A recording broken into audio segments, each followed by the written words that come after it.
जमीन लोगों से भर गई, लेकिन उन्होंने इतना गुनाह किया कि खुदा को अफसोस हुआ कि उसने इनको बनाया था। उसने फैसला किया कि सैलाब भेजेगा ताकि जमीन पर सबको बहा ले जाए।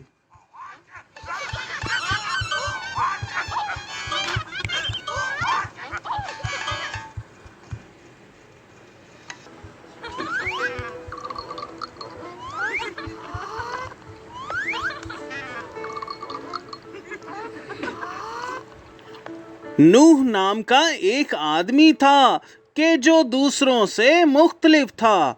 नूह खुदा से मोहब्बत करता था और इसकी अतायत करता था। खुदा ने फैसला किया कि नूह और इसके खानदान को सैलाब से बचाएगा।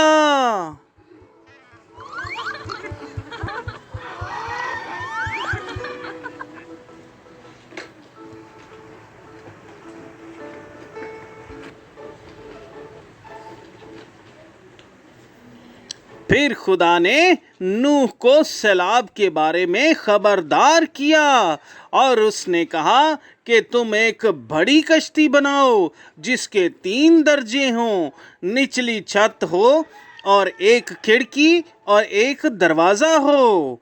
फिर नूह ने एक बहुत बड़ी कश्ती बनाई।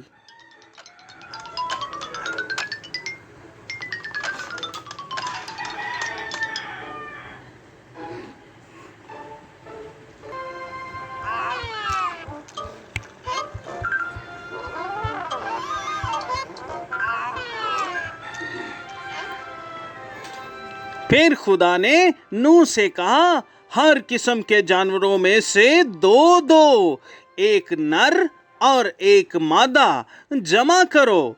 फिर नूह और इसका खानदान और सारे जानवर कश्ती में चले गए और खुदा ने दरवाज़ा बंद कर दिया।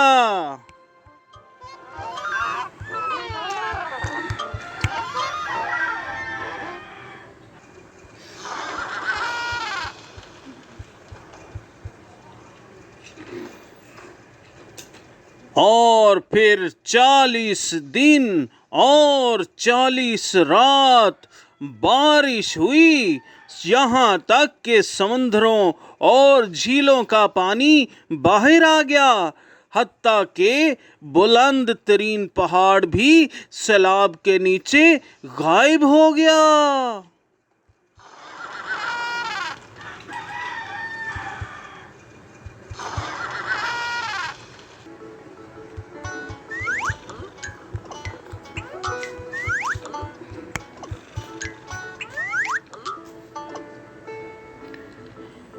इस बड़े तूफान में भी कश्ती पानी के ऊपर तैरती रही और नूह और उसका खानदान और सारे जानवर उस कश्ती में महफूज रहे। और खुदा इस तूफान में नूह और उसके खानदान को एक लम्हा भी नहीं भूला था।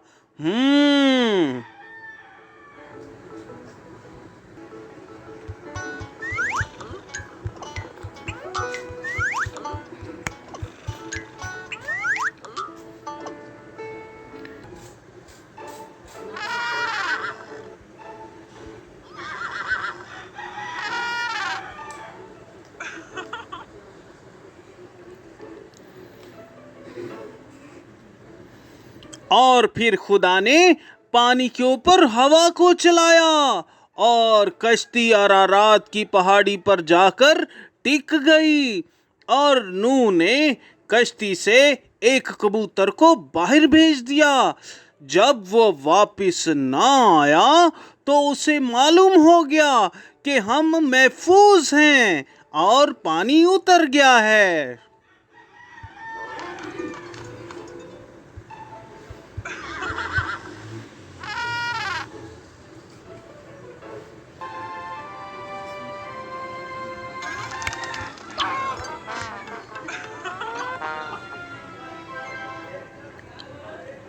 और फिर जब जमीन खुश्क हो गई तो खुदा ने नूह को और उसके खानदान को बाहर आने के लिए कहा और आसमान पर एक कौसे कज़ा इस वादे के तौर पर रखी कि वो दोबारा पूरी जमीन को कभी सैलाब से नहीं बर्बाद करेगा। जी प्यारे बच्चों, इस स्टोरी में हम सीखते हैं कि अगर हम खुदा के साथ हैं तो बड़े से बड़ा तूफान भी हमारा कुछ बिगाड़ नहीं सकता। आमीन। God bless you all. अगली स्टोरी के लिए जरूर देखिएगा शेलोक टीवी।